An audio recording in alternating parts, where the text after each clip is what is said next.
তার পিঠে ছুরিকাঘাত করা হচ্ছে, যেটা বিএনপির কোনো ইশতেহারে ছিল না। আমাদের ট্রেজারি বেঞ্চে যারা আছেন তাদের কোনো ইশতেহারে ছিল না।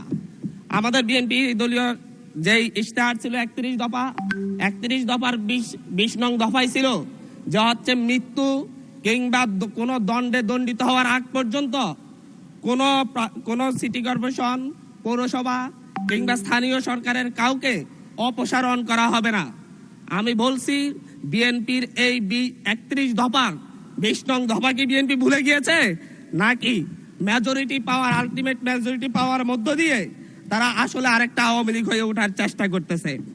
মাননীয় স্পিকার, এই বিলে বলা হয়েছে বিশেষ পরিস্থিতিতে বা জনগণের আশাকাঙ্ক্ষা বিশেষ পরিস্থিতি কিংবা 32 কয়ে বলা হয়েছে বিশেষ পরিস্থিতি অত্যাবশ্যক বিবেচনা করিলে বা জনস্বার্থে যে কোনো বা সকল পৌরসভার মেয়র বা কাউন্সিলরগণকে অপসারণ করিতে পারিবে।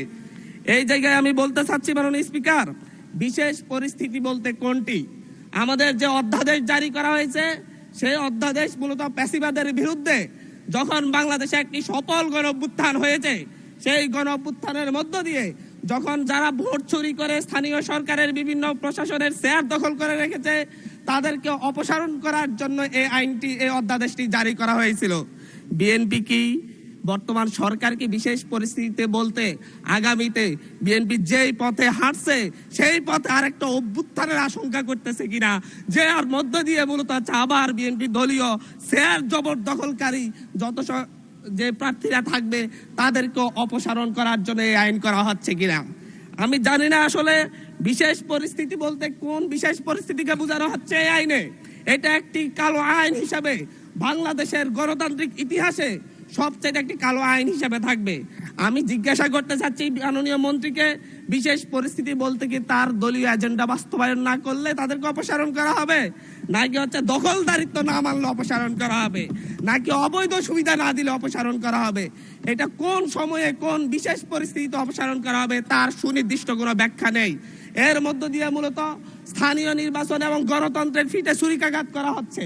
মাননীয় স্পিকার, এখানে বলা হচ্ছে উপযুক্ত ব্যক্তি যদি বিশেষ পরিস্থিতিতে সরকার এই ক্ষেত্রে নিয়োগও করতে পারবে।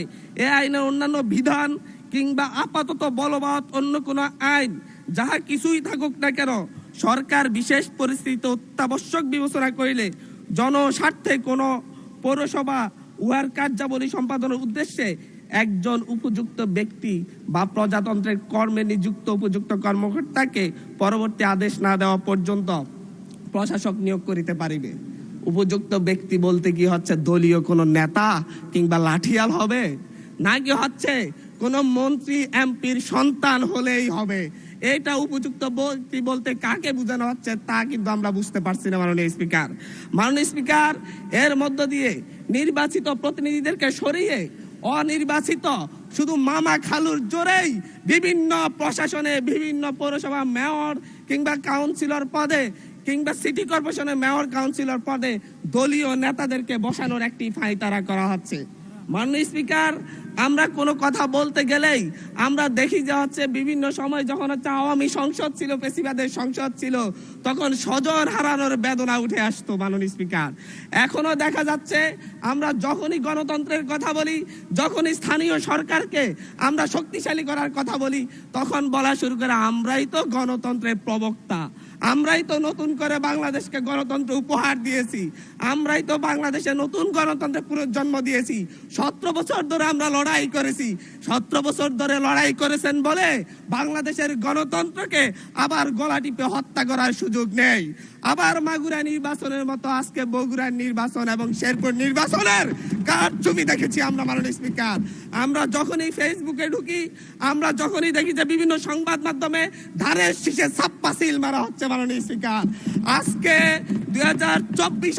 2024-এর এমন রক্তক্ষয়ী সংঘাতের পরে আজকে যখন একটা উপনির্বাচন এবং একটা স্থগিত হওয়া নির্বাচন হতে যাচ্ছে, তখন আমরা দেখছি বিরোধী দলীয় এজেন্টদেরকে ঘাট ধাক্কা দিয়ে বের করে দেওয়া হচ্ছে, কেন্দ্রের ভিতর ঢুকে এজেন্টদেরকে আহত করা হচ্ছে এবং ছোট ছোট বাচ্চাদেরকে লাইনে দাঁড় করে, স্কুলের বাচ্চাদেরকে লাইনে দাঁড় করে ভোট দিতে দেওয়া হচ্ছে। এর চাইতে নির্লজ্জতা আর কি আছে মাননীয় স্পিকার? এর মধ্য দিয়ে মূলত আরেকবার বাংলাদেশকে সংকটে ফেলা হচ্ছে। একটা বিষয় হচ্ছে আমাদের যে ট্রেজারি বেঞ্চ রয়েছেন, ওই ট্রেজারি বেঞ্চের নেতারা বারবার বাংলাদেশের গণতন্ত্রকে হত্যা করার চেষ্টা কিন্তু করেছেন, কিন্তু ওনারা ব্যর্থ হয়েছেন, আওয়ামী লীগের মতো সফল হন নাই।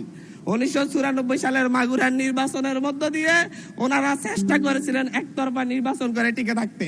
1996 সালে একতরফা একটা নির্বাচন করেছিলেন, 12 দিনের মাথায় জনগণের চাপে সরকার থেকে পদত্যাগ করে তত্ত্বাবধায়ক সরকার ব্যবস্থা দিতে হয়েছিল। আবার 2006 সালে এসে বিচারপতির 2 বছর মেয়াদ বাড়িয়ে তারপর আবার ক্ষমতায় থাকার বন্দী করেছিলেন, কিন্তু বাংলাদেশের জনগণ সেই সুযোগ দেয় নাই। চুরি করা যায়, কিন্তু চুরি করে সেটা আর হজম করা যায় না, যেটা আওয়ামী লীগ করেছে মাননীয় স্পিকার। ঠিক একইভাবে 2024 সালে এসে এখন 2026 সালে এসে এখন আবার চুরির ধান্দায় নেমেছে। এবং চুরি করে আমি আবারও বলছি, বিএনপি যতই চেষ্টা করুক আওয়ামী লীগ আর হইতে পারবে না মাননীয় স্পিকার। মাননীয় স্পিকার, আমরা ভোটাধিকার নিয়ে কথা বলবো, আমরা ঘুমের অধ্যাদেশ নিয়ে যখন কথা বলি যে হচ্ছে ঘুমের অধ্যাদেশ কেন বাতিল করা হচ্ছে, তখন ট্রেজারি বেঞ্চের মন্ত্রী দাঁড়ায় বলে আমাদের স্বরাষ্ট্রমন্ত্রী অনেকদিন ঘুমছিলেন, আমরা কি ঘুমের বেদনা বুঝি না? আমাদের মাননীয় প্রধানমন্ত্রী এত নির্যাতনিত ছিলেন, আমরা কি বুঝি না ঘুমের বেদনা?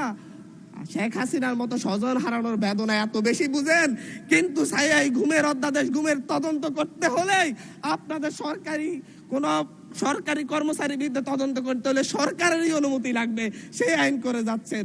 আবার বলতেছেন যে হচ্ছে সরকারি কোনো গোপনীয়তার জন্য কাউকে গুম করা হলে সেটা গুম হিসাবে যেন বিবেচনা করা না হয়। এটা তো দ্বিচারিতা ছাড়া আর কিছু না মাননীয় স্পিকার। মাননীয় স্পিকার, মানবাধিকার কমিশন অধ্যাদেশ বাতিল করে দিয়ে আবার সেই শেখ হাসিনার 2009 সালের প্রয়োগ করা আইনে তারা ফিরে যাচ্ছে। শেখ হাসিনা খারাপ, আওয়ামী লীগ খারাপ, সবকিছুই খারাপ, কিন্তু আওয়ামী লীগ ক্ষমতায় থাকার জন্য আওয়ামী লীগের যত বিধান আছে, নিয়ম নীতি আছে, সবগুলাই আজকে কি ভালো হয়ে যাচ্ছে মাননীয় স্পিকার। কিন্তু অভ্যুত্থান পরবর্তী যে মানবাধিকার অধ্যাদেশ, যেটাকে সকলেই গ্রহণ করেছে, সেই অধ্যাদেশকে তারা বাতিল করে ফায়ে ছুঁড়ে ফেলে দিয়ে মূলত জাতির সাথে প্রতারণা করছে মাননীয় স্পিকার।